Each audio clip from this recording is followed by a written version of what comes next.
आज भोलेनाथ को सभी लोग सजाने लगे।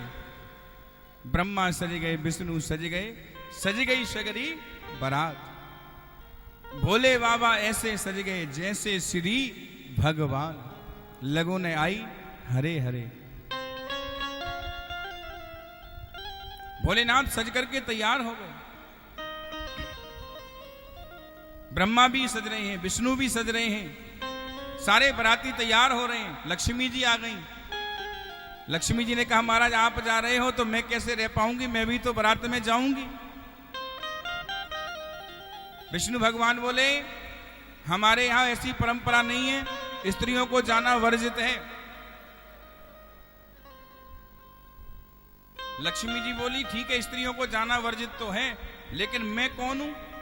बोले लक्ष्मी। बोले भोलेनाथ की बारात में लक्ष्मी की जरूरत तो पड़ेगी कि नहीं? भाई बिना लक्ष्मी के तो बारात पूरी होती नहीं है। तो महाराज इसलिए मेरा जाना जरूरी है, क्योंकि आगे आगे भोलेनाथ की बारात में लक्ष्मी लुटाते हुए जाऊंगी। और महाराज इसलिए भगवान विष्णु ने लक्ष्मी जी को आदेश दे दिया।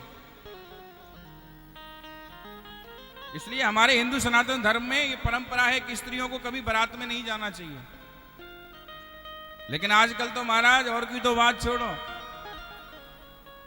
छोरा की मम्मी पहले तैयार हो जावे के लिए,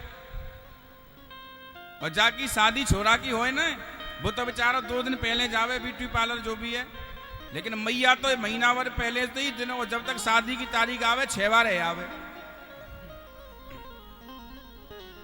और ऐसे महाराज सज बज के तैयार हो जैसे जे मालूम पड़े जाइए हमारी 60 वर्ष की बूढ़ी अम्मा की शादी है, छोरा की थोड़ी। अरे तो का सजवे की जरूरत है? अब छोरा बराबर को बड़ा है को बहू कल घर में आवे वारी है, परसों 2 साल में नाती नतने है जाएंगे। अब तो सजने की जरूरत पड़ रही है, अब तो सजने की नहीं, अब तो सजाने की तैयारी कर ले। अब सजने की जरूरत नहीं है, क्योंकि बहू आते ही रोटी देगी भी या नहीं है कोई पक्का नहीं है। इसलिए बजाय इस पे खर्च करने के अपने आगे पे खर्च कर दे, बचा के रख ले, अपना अगला संभाल ले, भगवान से ध्यान लगा ले, भगवान से प्रार्थना कर ले प्रभु हम तो जैसे हैं रहेंगे, क्या मतलब है?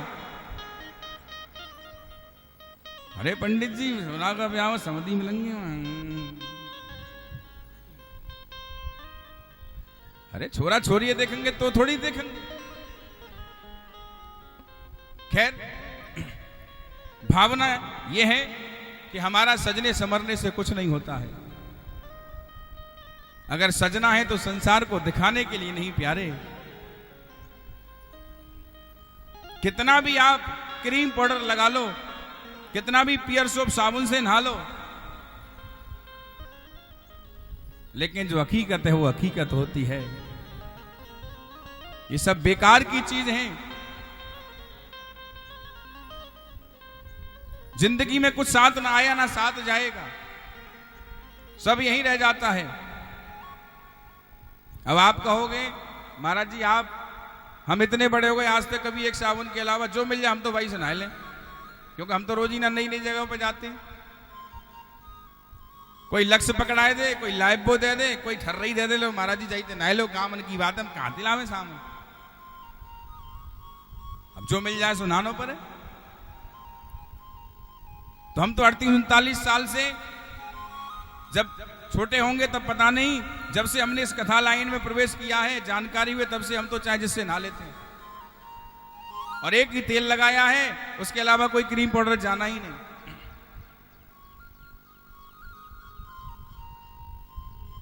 इसलिए चमक रखनी है तो एक दृष्टांत मुझे याद आ गया, जरा ध्यान देकर के सुनिएगा। एक चेला था गांव में और एक संत थे। वो प्रतिदिन सुबह ही सुबह उठ करके संत लवशंका इत्यादि जाया करते थे लोटा लेकर के, और तांबे का लोटा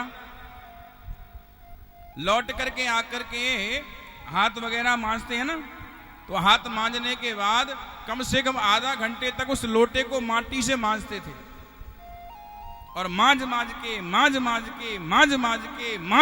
उसको चमका देते थे।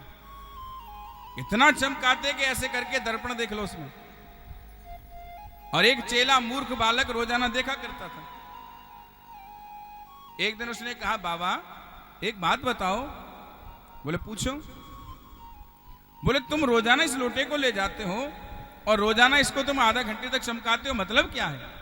हर एक दिन मांज लिया करो, हफ्ते में एक बार चमका लिया करो, महीने में एक आध दो बार थोड़ा टाइम लगा लिया करो, आधा घंटे रोज इस पे लगाते रहते हो, मतलब क्यों? बाबा ने कहा अच्छा एक काम कर, कल से मांजना बंद कर दूंगा, ठीक है? और मांजना किसे कहते हैं? मांजना क्या है? मांजना होता है साफ करना, मांजना होता है मजना, अपने आप को मांजना, अपने अंदर की आत्माओं को मांजना, अपने आप को संभालना करके मांजना, और मांज मांज करके चमका करके भगवान को अर्पण करना। हमारे ब्रज में आज भी कहते हैं, बोले क्या कर रहे हो जी? बोले बर्तन मांज रहे हैं। क्या कर रहे हो? बोले अमनिया कर रहे हैं। अगर यहां किसी से पूछा जाए, बोले क्या कर रही हो किचन में? बोले बर्तन साफ कर रही हूं। साफ कर रही हूं कि बर्तन तोड़ साफ ही कर रही है, पटक पटक के। पहले मांजा करते थे इसलिए भगवान रहते थे, आज साफ होते हैं। बर्तन साफ करना, किचन साफ करना, बेड साफ करना, घर साफ करना।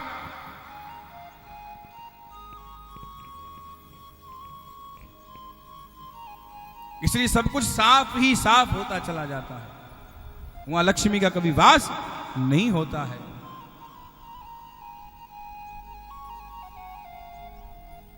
बाबा ने लोटे को मांजा नहीं, एक हफ्ते नहीं मांजा। आए और अपने मिट्टी लगाई, धो करके रख दिया। जो आधा घंटे रोजाना उसको चमकाते थे वो बंद कर दिया। 8 दिन के बाद लोटा पड़ गया काला सा। बाबा ने कहा बेटा इधर आई हो। बोले हाँ बाबा। बोले अब तो 1 हफ्ता हो गया। बोले हाँ हो तो गया। तो बोले एक काम कर, मुझसे थोड़ा सा अब हाथ पैर चलते नहीं है, इस लोटे को तू लेकर के जा और जरा इसको चमका करके लेकर के आ। चेला गया।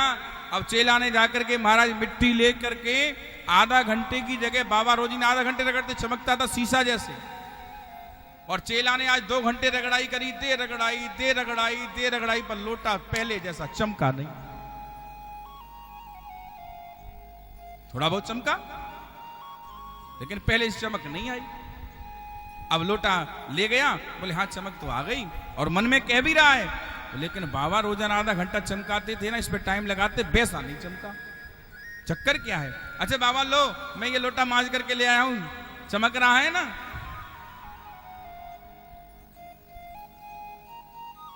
बोले हाँ चमक तो रहा है, लेकिन बेटा एक सही बात बताइयो। बोले महाराज क्या? बोले अपने दिल पे हाथ रख करके बताना, बिल्कुल झूठ मत बोलना। बोले बिल्कुल। बोले क्या ये लोटा जब मैं पहले रोजाना आधा घंटे इसको चमकाता था वैसा ही चमक रहा है या कुछ अंतर है? बोले महाराज जो लोटा आप चमकाते थे वैसा तो नहीं चमका, मैंने कोशिश बहुत कर ली, ये तो वैसा नहीं है। बाबा ने कहा यही तो कारण है प्यारे, अगर रोज चमकाते रहोगे, रोज मांजते रहोगे, मजते रहोगे, टाइम लगाते रहोगे, थोड़ा थोड़ा टाइम देते रहोगे, तो जीवन भर चमकते रहोगे। और कभी कभार मांजोगे तो जीवन भर काई की तरह पड़े रहोगे, फिर दोबारा कोई चमकाने वाला पैदा नहीं होगा।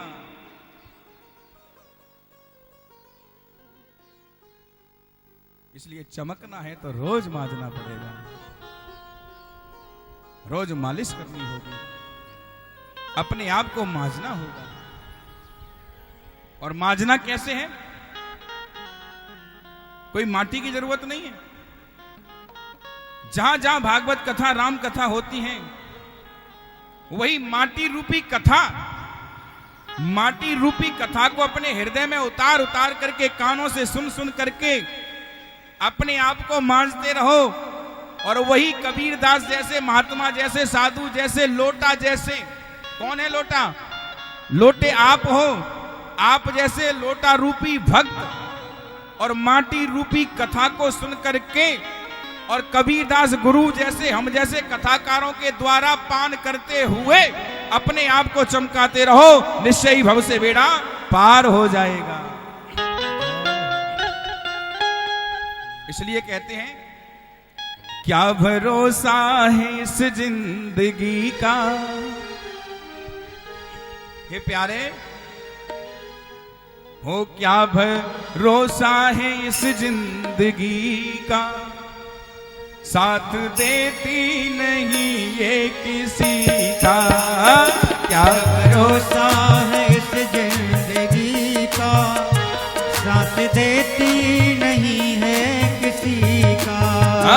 क्या भरोसा है, क्या भरोसा है इस जिंदगी का, साथ देती नहीं ये किसी का।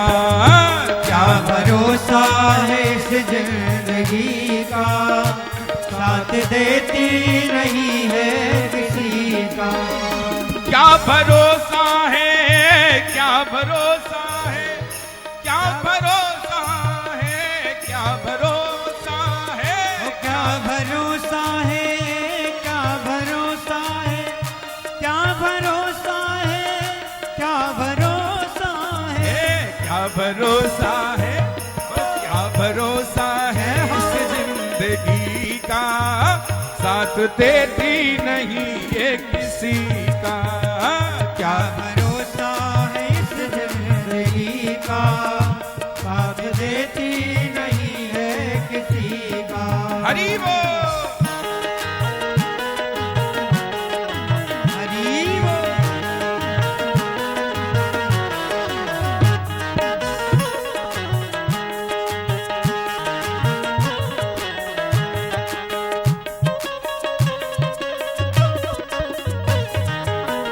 राधे।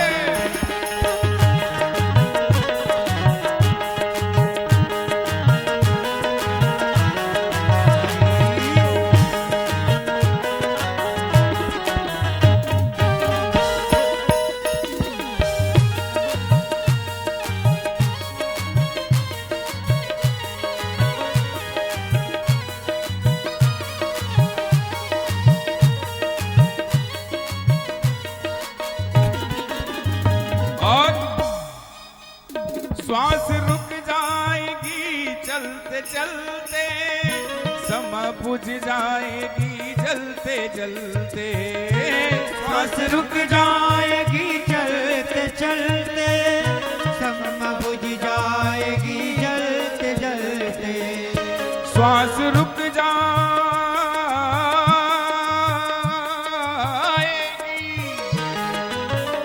श्वास रुक जाएगी, श्वास रुक जाएगी, श्वास रुक जाएगी चलते चलते, समा बुझ जाएगी जलते जलते, समा बुझ जाएगी जलते जलते। और दम निकल जाएगा आदमी का, साथ देती नहीं ये किसी का। दम निकल जाएगा आदमी का, साथ देती नहीं है किसी का। निकल जाएगा रोशनी का, साथ देती नहीं है किसी का। क्या भरोसा है, क्या भरोसा है इस जिंदगी का, साथ देती नहीं ये किसी का। भरोसा है इस जिंदगी का, साथ देती नहीं है किसी का। हरि बोल।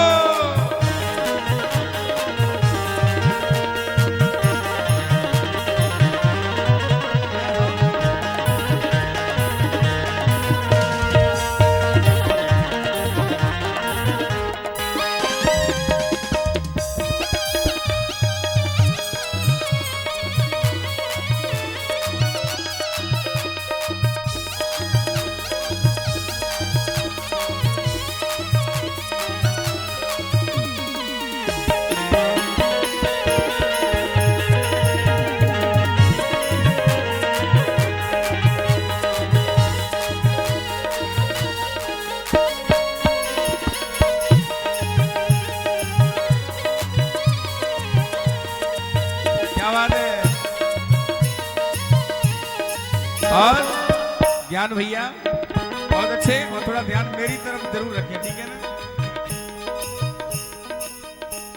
दुनिया है हकीकत पुरानी, चल के रुकना है इसकी रवानी। दुनिया है कि हकीकत पुरानी, चलते रुकना है इसकी रवानी। दुनिया है हकीकत पुरानी, आहा चल के रुकना है इसकी रवानी। चल के रुकना है इसकी रवानी। और फर्ज पूरा हो फर्ज पूरा आहा फर्ज पूरा करो बंदगी का, याद देती नहीं ये किसी का। क्या भरोसा है इस जिंदगी का, साथ देती नहीं है किसी का। क्या भरोसा है प्यारे, क्या भरोसा है इस जिंदगी का, साथ देती नहीं ये किसी का। भरोसा है इस जिंदगी का, साथ देती नहीं है किसी का। हरि बोल।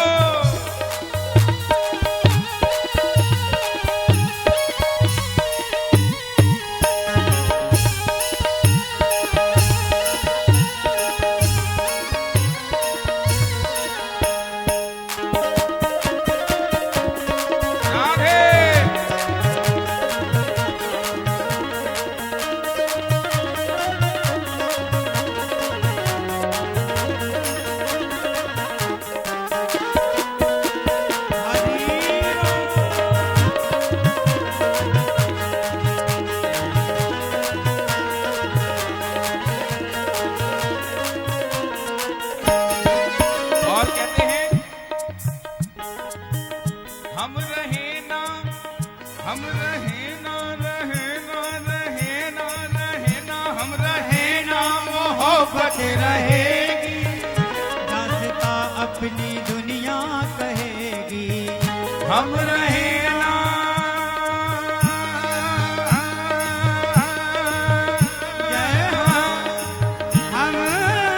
रहना हम रहना रहना रहना रहना रहना रहना रहना प्यारे। रहना रहना हम रहे ना रहे ना रहे ना हम रहे ना मोहब्बत रहेगी। दास्तां अपनी दुनिया कहेगी। दास्तां अपनी दुनिया कहेगी। दास्तां अपनी दुनिया कहेगी। दास्तां अपनी दुनिया कहेगी। और ऐसे ही रहोगे क्या? किस किस की दास्तां दुनिया कहेगी? मेरी तो जरूर कहेगी, क्योंकि मैं तो हर समय ठाकुर की हाजिरी में रहता हूं। हम रहें न रहें मोहब्बत रहेगी और दास्तां अपनी दुनिया कहेगी। लेकिन कहेगी कब और क्या रह जाता है अंत में?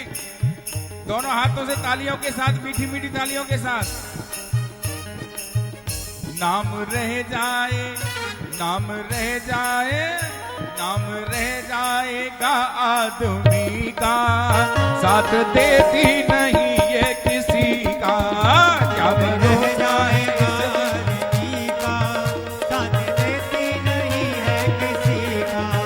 क्या भरोसा है इस जिंदगी का, साथ देती नहीं ये किसी का। क्या भरोसा है इस जिंदगी का, साथ देती नहीं है किसी का। वो वृंदावन में राधे राधे सारे बोलो, राधे राधे मिलकर बोलो, राधे राधे जोर से बोलो, राधे राधे सारे बोलो। अरे मैं नहीं सुनिया, आवाज नहीं आई। अरे भैया बोलो, अरे भैया बोलो, ये सारे बोलो। अरे वृंदावन में, अरे मथुरा में भी, अरे कुंज गलीन में, अरे द्वारकाधीश में, अरे राधा वल्लभ, अरे बांके बिहारी, ये सारे बोलो। अरे धावा दिल पे, ये मथुरा में भी, अरे मिलकर बोलो। अरे दिल्ली वालों, जोर लगा लो। अरे कौंडली वाले, अरे जरा बोलो, ये सारे बोलो, ये मिलकर बोलो, ये प्रेम से बोलो, ये सारे बोलो। ये राधे राधे राधे राधे राधे राधे राधे राधे राधे राधे राधे। जय जय श्री राधे, जय जय श्री राधे।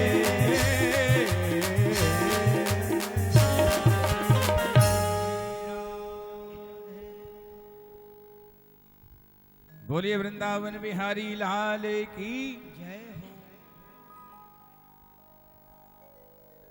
कितनी बढ़िया आराम से बैठी है ना, ठंडे ठंडे में। तो कौन सा ठंडा ठंडा, कूल कूल।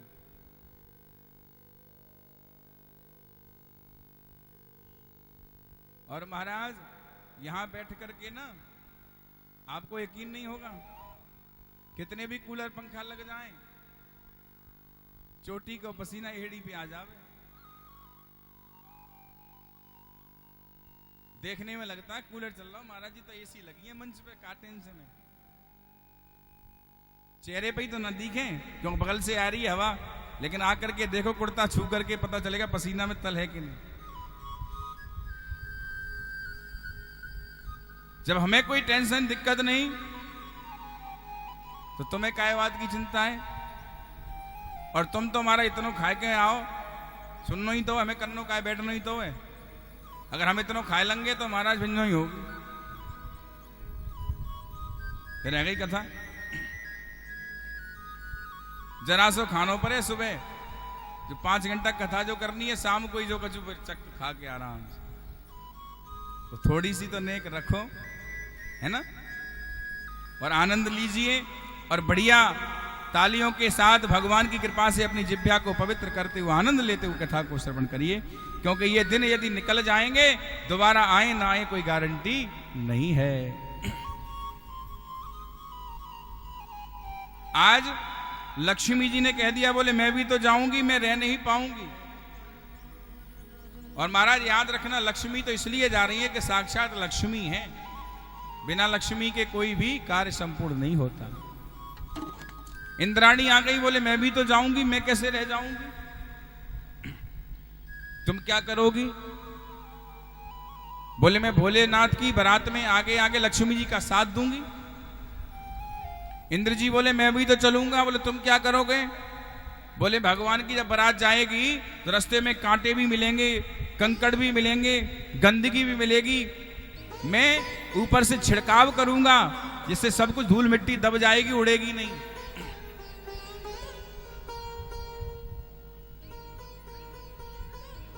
इंद्राणी बोली अगर तुम ऊपर से छिड़काव करोगे तो एक काम करो, मैं झाड़ू लगाती चली जाऊंगी। सारे की सारे तैयार हो रहे।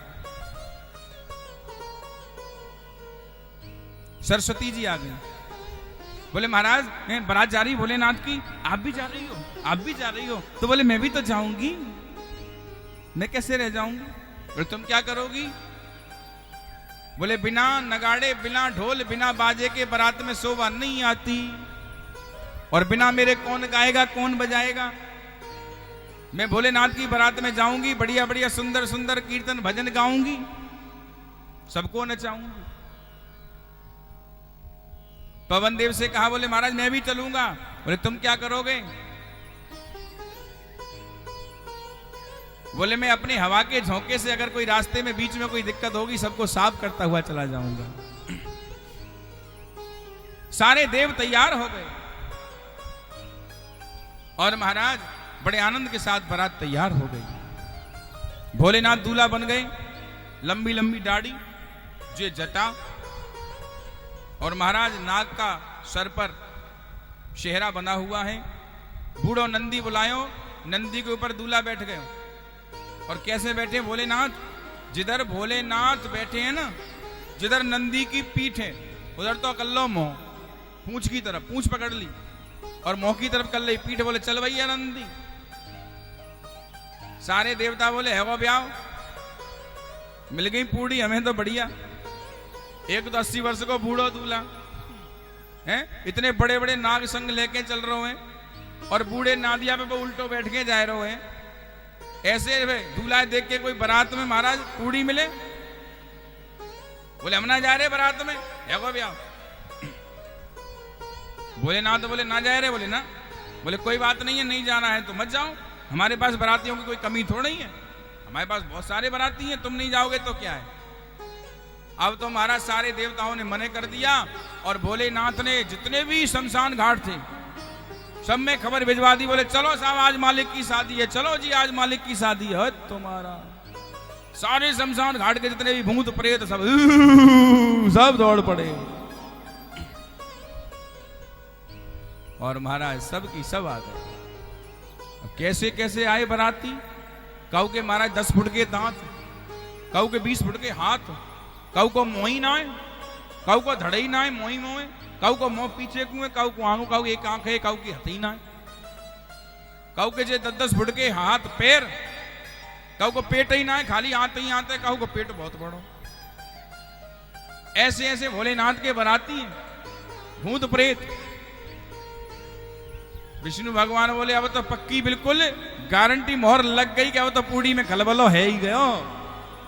जिसे बारात में एक तो दूल्हा है सो, ऊपर से बराती हुए अगर और खतरनाक खतरनाक वाले तो फिर का पूड़ी मिल रही है वहां। बोले हम नहीं जाते। बोले मत जाओ। आज भोलेनाथ अपने भूत प्रेतों की बारात को लेकर के बीच में नंदी पर सवार होकर के जाने लगे। और जब जाने लगे तो भगवान विष्णु ने सोचा कि अगर हम सब लोग भी नहीं जाएंगे तो भोलेनाथ को बुरा लगेगा कि आज मेरा समय आया और समय पर तुमने मुझे छोड़ दिया। अरे देवताओं तुम बड़े मतलबी हो। आप भले ही किसी को रोज छोड़ दो लेकिन समय पर कभी किसी को छोड़ना नहीं चाहिए प्यारे। समय पे तो कंधे से कंधा मिला करके खड़ा रहना चाहिए। आज यही सोच करके सारे देवता जाने लगे। अब आधी रास्ता चले, देवतन ने कही एक काम करो, हम आगे है जाते हैं पहले, जिन्हें पीछे कर दो, कम से कम नेका तो लाज बची रहेगी। सारे देवता आगे हो गए, पीछे पीछे प्रेत भूत जा रहे हैं। अब उनकी तो आदत होती है कभी इधर कभी उधर, कभी इधर कभी उधर, कभी उसको छेड़े कभी उसको छेड़े और आराम से अपना उद्यम करें। देवता परेशान हो गए। बोले एक काम करो, तुम ही आगे रहो, हम तो पीछे बढ़िया, कोई बात होगी तो पीछे से ही लौट जाएंगे। कई लोगों की आदत होती है ना, बोले जाए आगे कर दो, अगर कोई मारू पड़ेगी तो पहले जाप पड़ेगी, हम तो गाय भेजाएंगे। सारे देवताओं ने महाराज को आगे कर दिया। अब तो हिमाचल नगरी में बारात पहुंच गई। और जैसे ही गांव के गोड़े में बारात पहुंची, गांव को गोड़ो जानो, जहां से गांव शुरू होता है, गांव से बाहर एक गांव का गोड़ा हुआ करता है। वहां पर अगर किसी गांव में कोई शादी विवाह होता है तो वहां के जो बच्चे होते हैं वो सुबह 7 बजे से लेकर के शाम तक, जब तक बारात नहीं आती, जब तक सारे बच्चे वहीं इंतजार करते हैं। ओहो आज तो गौरा बुआ की बारात आवेगी, आज तो गौरा बुआ की बारात आ रही होगी। और महाराज जैसे ही बारात पहुंची, लली ललन ने स्वागत करो, और जैसे ही स्वागत करने के लिए तैयार हुए, एक सर्प ने जब तक फुसकार मार दी, जब तक एक प्रेत निकल गया उसने हल्ला मचा दी और एकदम सारे की सारे बालक डर के मारे भाग गए। बोले भगवान, गौरा बुआ की बारात में ऐसी बारात, हमने तो काऊ की ऐसी बारात ना देखी। ऐसे ऐसे मोहन के हवा आए, हवा, अरे अम्मा गौरा बुआ की बारात में तो हवा आए, बड़े बड़े मोहन के, काले पीले लाल गुलाबी और ऐसे ऐसे। मैया बोली अच्छा। सबने अपने अपने दरवाजे बंद कर लिए। बोले कोई बारात में मत जाना। और महाराज सारे की सारे कर्मचारी हाथ में थाल लेकर के नाश्ता के गए जनमासी में, और सामने पहुंचे, जब तक झपट्टा मार दिया भूत प्रेतों ने, सर्प ने, सबरे थाल वहीं रख दिए। बोले अपने आप नाश्ता कर लो, हमारे बस को कामना नहीं है, जाओ वहां नाश्ता। सारे लौट गए। सायंकाल के समय बारात चढ़ करके भोलेनाथ की दरवाजे पर पहुंची, और दरवाजे पर जैसे ही भोलेनाथ पहुंचे महाराज, भोलेनाथ को मैया मैना ने आकर के, मैया मैना एक हाथ में आरती का थाल लिए हुए और दरवाजे पर पहुंची। भोलेनाथ खड़े हुए हैं, और जैसे ही भोलेनाथ को देखा मैया ने, अब मैया ने बिना देखे ही, सामने चेहरा तो देखा नहीं, जब तक सीधी गई, सामने दूल्हा खड़ा हुआ है, थाली में से रोली ले ही रही थी तिलक करने के लिए, ऊपर तभी तो देखेगी। जैसे ही ले करके यूं करने वाली थी, जब तक सर्प ने मार दी फुसकार, थाली नीचे कर गई, महिला ने देखा बेहोश हो गई।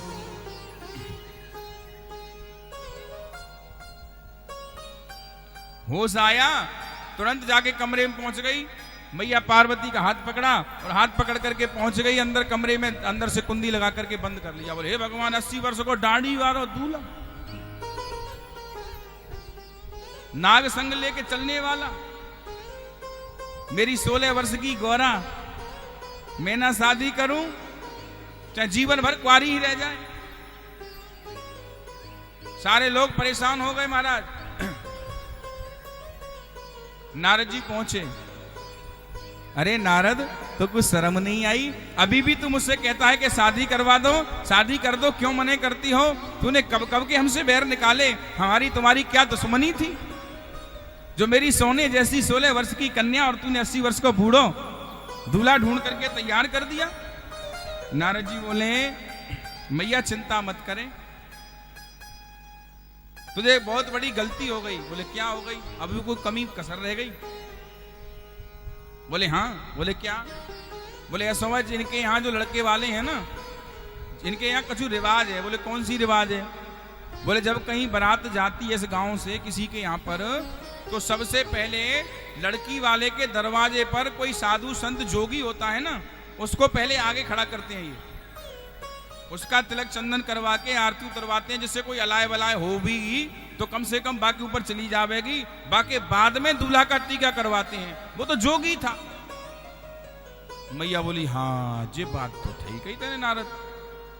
अब भाई कचू कचू समझ में मैं जब ही तो कहूं जी 80 वर्ष को दाढ़ी बार और दूल्हा कैसे है सके, ऐसो रूप जाको। अच्छा तो अब क्या कहना चाहते हो बताओ? बोले मैया जब सुबह 4 बजे लड़का दरवाजे पे फेरन पे आवे ना, तब देखियो, अगर कोई कमी हो तो शादी मत करियो। मैया बोले ठीक है चलो ये भी देख लेती हूं। और महाराज भोलेनाथ से सबने कहा प्रभु अपने रूप को बदल लो, नहीं मामला गड़बड़ हो जाएगा। शादी वादी की तो बात छोड़ो कि कुंवारे रहे चाहो जीवन भर। बोले हम तो जैसे हैं वैसे ही जाएंगे, हम काहे को बदलें? अरे विवाह के चक्कर में हम क्यों बदलें? हम आज तक नहीं बदले तो विवाह के चक्कर में अब आकर के क्यों बदले? लोग महाराज जीवन भर बदलते रहते हैं अपने आप को, और विवाह के लिए तो इतना बदलते हैं महाराज। अरे भैया आज तो, अरे लाली देख भैया तेरा माँ गहो है, माँ कहाँ? कल्याणपुरी पुल पे। और देख घर सगाई वाले आए आ रहे हैं, ले एक जोड़ी कपड़ा ले जा जल्दी फटाफट। मैं दिया अड्डे पे घर पे सगाई वाले बैठे, भैया ने सज बज के क्रीम फ्रीम सी लगाए के, हमने बढ़िया पैंट शर्ट पहन के आई हो।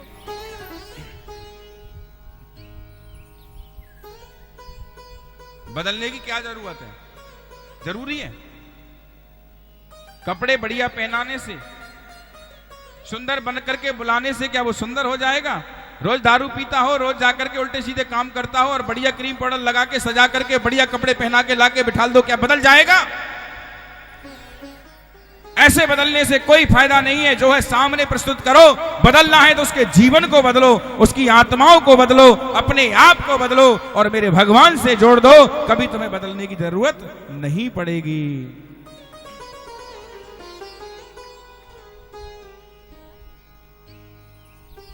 भगवान ने कहा हम शादी के लिए क्यों बदले?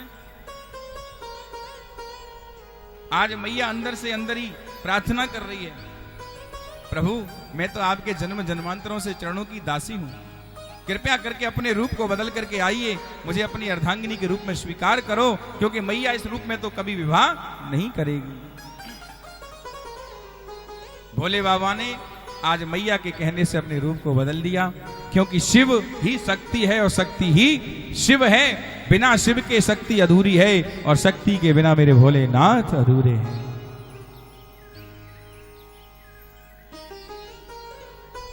आज भोलेनाथ ने शक्ति को जागृत करने के लिए, उसको अपने में समाहित करने के लिए, विवाह करने के लिए अपने रूप को बदल लिया।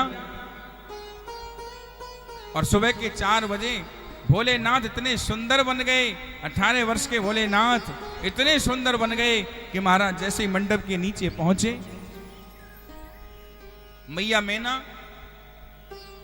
मैया गौरा के हाथ को पकड़ करके मंडप के नीचे आई और मैया बराबर में आसन पर भोलेनाथ के बराबर बिठाना चाह रही है और ऐसे हाथ पकड़ करके बेटी को बराबर में लेकर के करती है। और जैसे ही भोलेनाथ की ओर निहारती है, मैया देखती ही रह गई, देखती रह गई, मुस्कुराती रह गई। इतने सुंदर भोलेनाथ बन गए कि आज मैया मैना सब कुछ भूल गई। नाम है तेरा तारणहारा, जाने कब दर्शन होगा, तेरी रचना इतनी सुंदर, तू कितना सुंदर होगा, तू कितना सुंदर होगा। इसलिए जिसके साक्षात भोलेनाथ ही सामने बैठे हों, भला उनसे सुंदर कोई और हो सकता है? आज मैया ने तुरंत गठबंधन कर दिया, भोलेनाथ का विवाह प्रारंभ हुआ। मैया फेरे ले रही थी, वहां कई प्रकार से मां ने कहा प्रभु अपनी गंगा जी को हटाओ। गंगा जी को भोलेनाथ ने हटाया है, शरभ को भी हटवाया, वहां पर ऊपर बांध दिया है, और चंद्रमा को भी वहां से हटाया, सारी वस्तुओं को अलग करवा दिया, क्योंकि सबके साथ विवाह हो जाता। मैया ने बड़े आनंद से भोलेनाथ के साथ विवाह किया, फेरे हुए, भोले बाबा जी के संग परन लागी भांवरिया, और उसके बाद कन्यादान सभी ने लिया। सारे नगर निवासियों ने मिलकर के कन्यादान करते हुए आनंद से भोलेनाथ का विवाह संपन्न हुआ। बोले शंकर भगवान की जय हो। भोलेनाथ जब मैया पार्वती को लेकर के जाने लगे, कुछ ही दूर जा रहे थे, शरभ को मंडप के ऊपर बना हुआ भूल गए, और जैसे ही महाराज शरभ को भूल गए ना, मैया किसी काम से मंडप के नीचे से निकली, शरभ ने फुसकार मार दी। मैया बोली अरे अरे सुनियो सुनियो, उन्हें ललाए बोलियो लौट के, जब अपनी आफत को खोल ले जावे। भोलेनाथ को लौट के बुलाया, जबी से ये चला है गूथ खुलाई, उसी को कहते हैं गूथ खोलना। आज भी अलग से मोहर ले जाते हैं ना, मंडप पर लगाते हैं, और लड़के को विदा करने के बाद एक बार फिर बुलाते हैं, फिर गूथ खुलवाते हैं, और वो पता नहीं आप लोग क्या क्या करवाती हैं, भट्टी भट्टी लात फात, पता नहीं पूजा पाजी जो भी है वो आपका मैटर। हमें ध्यान ना रहे इतना 15 साल है कहा भयो, सीधी सी बात, हमें तो कथा से मतलब। आज महाराज भोलेनाथ बड़े प्रेम के साथ पहुंच गए, और जाकर के बोले कहा बात है मैया कैसे बुलायो? बोले लाला एक काम करो, जा अपनी आफत को ले जाओ। भोलेनाथ बोले ले जाऊं? बोले हाँ। बोले ऐसे ना खोलो। बोले कैसे खोलोगे? भोलेनाथ ने सोचा हमने सुनी है जब कोई खोला खाली सी होवे ना गूद कूद की, तो कुछ रूठा राठी होती है, हम रूठ ले। बोले वाह, बोले मैया ऐसे ना खोलूंगो, तो बोले कैसे खोलोगे? बोले एक काम करो, जो चाहिए सो ले लो, हमसे लेके जाए खोल ले जाओ। बोले मैया क्या दोगी? बोले जो मांगोगे सो मिलेगा। अब आजकल के हमारे जो माताएं बंधु है ना भाई, वो कह देते हैं देख एक काम करियो, देखो जी वैसे तो हमें कुछ जरूरत ना है, भगवान का दिया हुआ सब कुछ है हमारे पास, लेकिन अभी ना हमने 2 साल पहले ही बेटी की शादी करी, तो सब 30 लाख की करी। मतलब वैसे में कुछ चाहिए नहीं, भगवान का दिया हुआ सब कुछ है, लेकिन बेटी की शादी अभी 2 साल पहले करी, 30 की करी, तो पूछने बेटी की शादी तेरे कै लाख की करी? मतलब क्या है इसका? सीधा सीधा हो गया, बेटी की शादी 30 लाख की है तो बेटे की 35 की तो हो ही जाए हैं? अरे कहीं के भिखारी इशारा भी दे रहा है, मांग भी रहा है, और कहता है कि सब कुछ दिया हुआ है। अरे सब कुछ दिया हुआ है तो किसी से मांगने की जरूरत नहीं होती, और मांगने से कभी पूर्ति नहीं होती, मांगने वाला तो भिखारी होता है। अभी कथा आएगी वामन भगवान की, देखना भगवान से किस तरीके से बलि ने कहा, उनकी धर्म पत्नी ने। और माताएं कह देती हैं एक काम करियो, तेरी सास दूध खुलवावेगी ना तो बाटे पे मांग लियो भैंस बढ़िया फर्स्ट क्लास दूध वाली, नहीं तो सोने की चेन मांग लियो, मोटरसाइकिल मांग लियो, मिल जाता। लेकिन जे भूल जावे कल को तेरी छोरी तो कहूं जावेगी, तेरे घर में तो दमाद आवेगो। तू इतना भेजेगी सिखा करके, कोई इतना भेजेगा? सीधी सी बात, जैसा बोओगे वैसे ही तो काटोगे। बोले अर्जुन से एक रोज मोहन मदन, बोले अर्जुन से एक रोज मोहन मदन, भक्त संकट में आए तो मैं क्या करूं, दीन दुखियों को हरदम सताता रहा, रात दिन पाप मन में लगाता रहा, जैसी करनी करी वैसी भरनी भरी, फिर तू आंसू बहाए तो मैं क्या करूं। भगवान की कोई गारंटी नहीं होती। आज भोलेनाथ ने क्या मांगा, जरा ध्यान से सुनिए। भोलेनाथ ने कहा मैया अगर देना है तो एक चीज दे दो। बोले कौन सी? बोले हे माँ, मुझे न तेरा सोना, न चांदी, न रुपया, न पैसा, न हीरे जवाहरात मोती, मुझे कुछ भी नहीं चाहिए। मैया ने कहा बेटा तो फिर क्या चाहिए, मांगो ना। माँ अगर देना है तो मैं हाथ जोड़ करके तुमसे एक ही वस्तु मांगता हूं, हे माँ अपना मन तू मुझे दे दे, मुझे और कुछ नहीं चाहिए। मैया ने देर नहीं लगाई, तुरंत अपना मन भोलेनाथ के चरणों में अर्पण कर दिया और भोलेनाथ ने माँ का उद्धार कर दिया। ऐसा दामाद होना चाहिए। और जीवन में याद रखना प्यारे, ये भागवत कहती है जिस भी किसी एक पीढ़ी में, जिस भी किसी 7 पीढ़ियों के अंतर्गत किसी भी एक पीढ़ी में आकर के अगर कोई भी बालक घर में एक भक्त प्रकट हो जाता है, किसी भी परिवार में पीढ़ी के अंतर्गत अगर एक भी बालक भक्त प्रकट हो जाता है, जैसे कि हमारे ये भैया भारद्वाज बैठे हैं, राजू इत्यादि, राकेश, सभी भाई बंधु, अगर परिवार में कोई भी एक पीढ़ी में भक्त पैदा हो जाते हैं, भगवान की भक्ति करते हैं या भागवत कथा कराते हैं, उनकी 21 पीढ़ी तर जाती है। कितनी? कौन कौन सी? बोले महाराज पीढ़ी तो 7 ही होती है, 7 अपनी, 7 संसार की, 7 ससुराल की। कितनी बड़ी शक्ति है भक्ति में। किसी भी ब्राह्मण के यहां पर अगर कोई भी बालक किसी भी पीढ़ी में एक बालक अगर भागवत कथाकार बन जाता है, भागवत प्रवक्ता बन जाता है, भागवत वाचक बन जाता है, उसकी 21 पीढ़ी तर जाती है। 7 अपनी, 7 संसार की, 7 ससुराल की। आज भोलेनाथ ने मैया को तार दिया और मैया गौरा को लेकर के पहुंच गए कैलाश पर्वत पर और बड़े आनंद के साथ रहने लगे।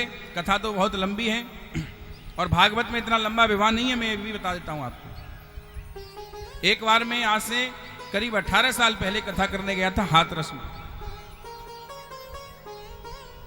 और मुझे 28 वर्ष कथा करते करते हो चुकी हैं। 14 साल की उम्र से मैं कथा कर रहा हूं। जब मैं कथा करने किसी गांव में जाता था तो हमारी बराबर की बहन बेटी ऐसी माताएं मुझे गोदी में उठा करके ले जाती थी गद्दी से उतरने के बाद जबरदस्ती। अरे लाला बड़ा सुंदर है, बड़ा सुंदर है, बढ़िया कथा कहते तू तेरे छोरा, कहां से आए हो? जबरदस्ती नाश्ता दूध पिलाती थी। लो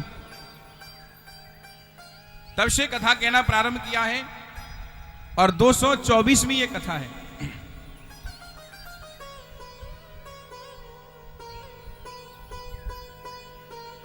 आज मैया बोली हाथरस में, बोले लाला, मैंने की हाँ मैया।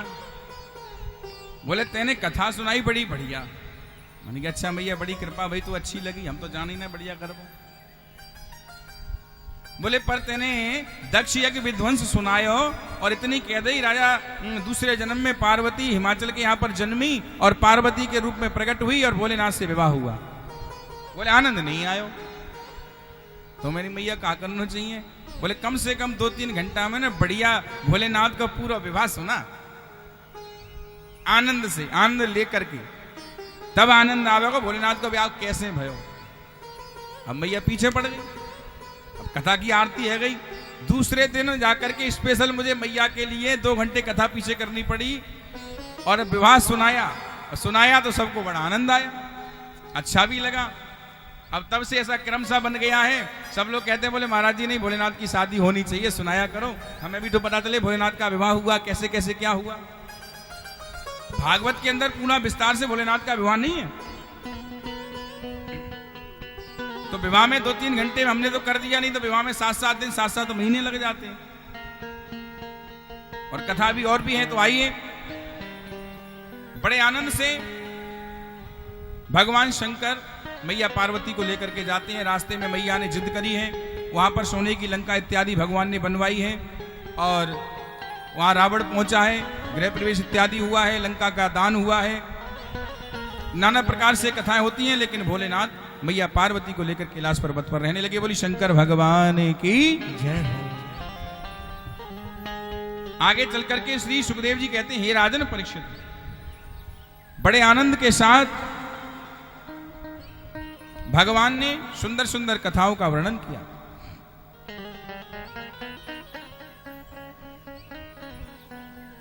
एक राजा थे जिनका नाम था उत्तानपाद, जिनकी धर्म पत्नी का नाम है सुनीति। सु माने सुंदर और नीति माने सुंदर नीतियों पर चलने वाली, सुंदर चरित्रवान रहने वाली। और महाराज अपने चरित्र से सबको प्रसन्न करने वाली, मीठी वाणी बोलने वाली, मधुर वाणी बोलने वाली। बहुत समय व्यतीत हो गया, लेकिन कोई इनको संतान की प्राप्ति नहीं हुई। और जब महाराज संतान की प्राप्ति नहीं हुई, तो सुनीति ने कहा, हे राजन, आप कोई दूसरा विवाह कर लीजिए, क्योंकि जिस पत्नी के रहते हुए अगर आपको मैं सुख नहीं दे पाऊं, संतान का सुख सबसे बड़ा सुख होता है, और वही सुख में अगर ये आपको नहीं दे पा रही हो, तो आप अपना दूसरा विवाह कर लीजिए। राजा ने मैया को बहुत समझाया, लेकिन मैया नहीं मानी, हट पड़ गई। और आनंद से सुनीति के कहने पर राजा उत्तानपाद ने दूसरा विवाह संपन्न किया, जिसका धर्मपत्नी का नाम है सुरुचि। सुरुचि कहते हैं जिसकी सुई जैसी पैनी नोक जैसी वाणी हो, बोलने में भी तीखा हो, अगर किसी से बोले तो महाराज कल्याणी हो जाए। और महाराज विवाह संपन्न करके जैसे ही दरवाजे पर डोला लेकर के आए हैं, वहां पर रानियों के भेजे हुए जो दासियां थी, उन्होंने आकर के सुरुचि से कहा कि आइए रानी, महल के अंदर प्रवेश करो, आपको बड़ी रानी ने बुलाया है। वहां पर राजा को पुनः बुलाया सुरुचि ने, और बुलाने के बाद राजा से सारी वार्तालाप कही। कहा, खबरदार, जब तक सुनीति अंदर रहेगी तब तक मैं इस डोले से नहीं उतरूंगी और आपके महल के अंदर नहीं रहूंगी। राजा समझ गया। राजा ने कहा, मैंने तो पहले ही मना करी थी, शौक तो चूनों की बुरी होए रानी, तू तो हकीकत की बात करे। कहो तो सुनाऊं दृष्टांत, तो मुझे एक याद आ रहा है। एक बूढ़ी मैया बेचारी, है ना, जैसी ये मैया बैठी है ना हमारी सॉल ओढ़ के, अब बेचारी बड़ी बूढ़ी मैया गांव में चूल्हे पर रोटी बना रही थी। बोली, मैंने सुनी है सौ तो चूनों की बुरी होए, आज देख तो लूं सही है गलत है। मैया ने एक आटे का पुतला बनाया, जैसी एक स्त्री के स्वरूप में आटे का पुतला बनाया, और पुतला बना करके महाराज में बीचा बीच में टुंडी में एक नमक की डेली दबा दी, और दबाने के बाद चूल्हे के सामने उसको पुतले को रख लिया। क्योंकि गांव में जब रोटी बनाते हैं तो चूल्हे के सामने कुछ रखना पड़ता है, जिसके सहारे से रोटी रख करके सेकी जाती है, और उसको घुमाते हैं, ऐसे ही करते हैं ना। बता देना, मैंने कभी बनाई नहीं है। और महाराज जब रोटी सिकती है, अब मैया ने पुतला सामने रख लिया, अब सामने रखने के बाद में धीरे धीरे रोटी बनाती गई, सेकती गई। अब 10-5 रोटी सिक गई होंगी, तो जैसे ही रोटी सिकी, रोटी के साथ साथ में अग्नि की तपन से वो पुतला भी सिक गया। और जब पुतला सिका महाराज, और पुतला सिकते ही बीच में से फट गया, और फटते ही नमक की डेली सीधी आंख में पहुंची। मैया बोली, हे भगवान, सौ तो चूनों की बुरी होए।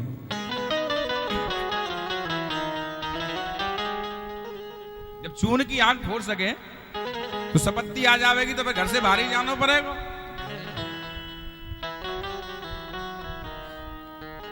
आज महाराज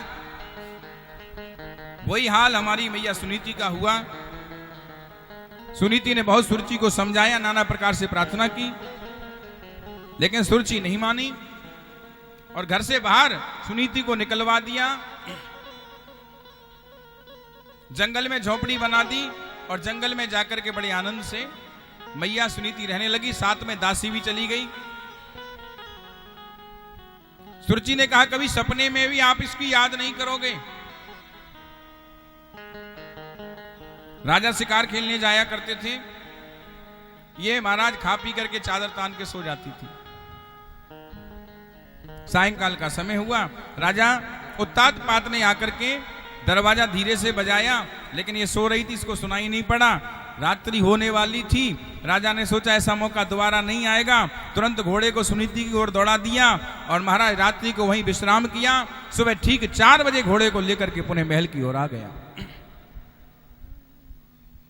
उसी रात्रि की विश्राम करने की वजह से सुनीति को बहुत ही रात्रि भाग्यशाली प्राप्त हुई।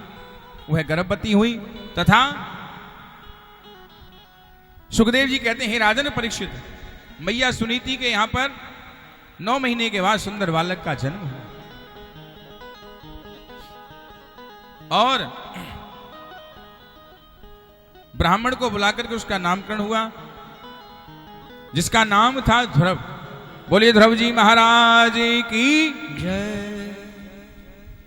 और जैसे ही ध्रुव प्रकट हुए, इधर महल के अंदर भी मैया सुरुचि ने एक बालक को जन्म दिया, जिसका नाम रखा गया उत्तम।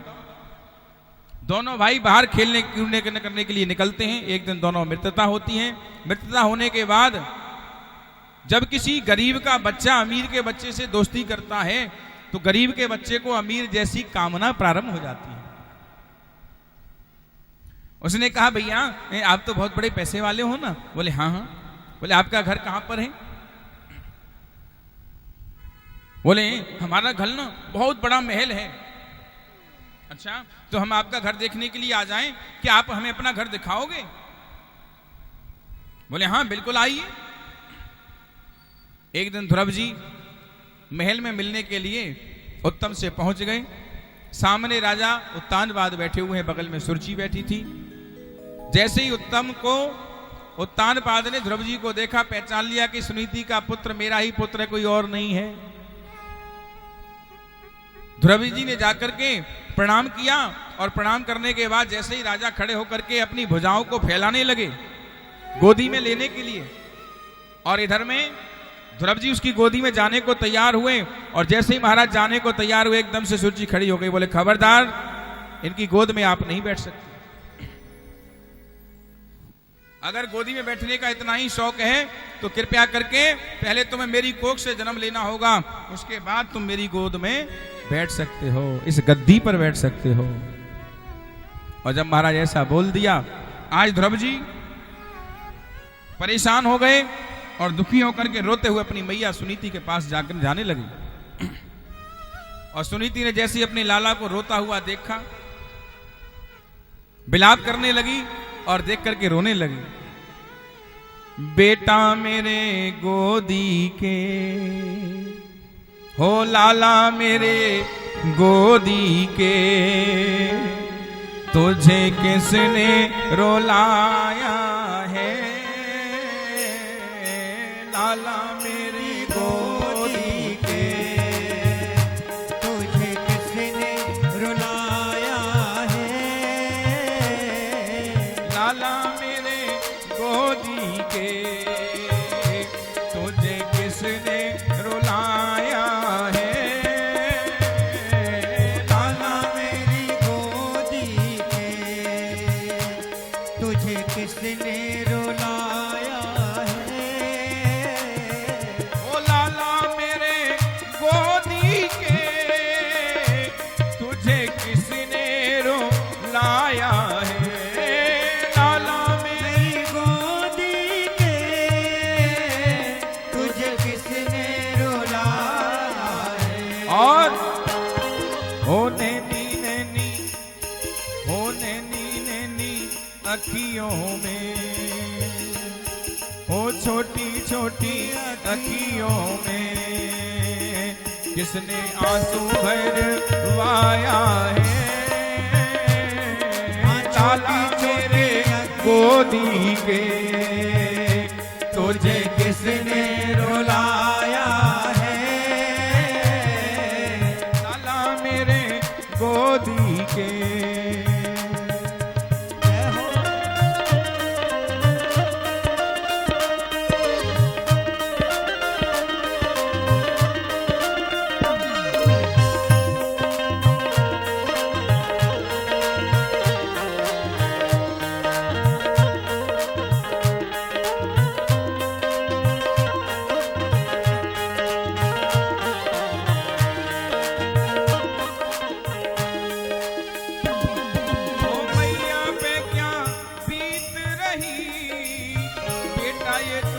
क्या जाने भैया पे क्या बीत रही हो बेटा ये तू क्या जाने और कलेजे के टुकड़े को कलेजे के टुकड़े को गोदी के खिलौने को गोदी के खिलौने को किसने धक्का लगाया है ओ लाला मेरे गोदी के तुझे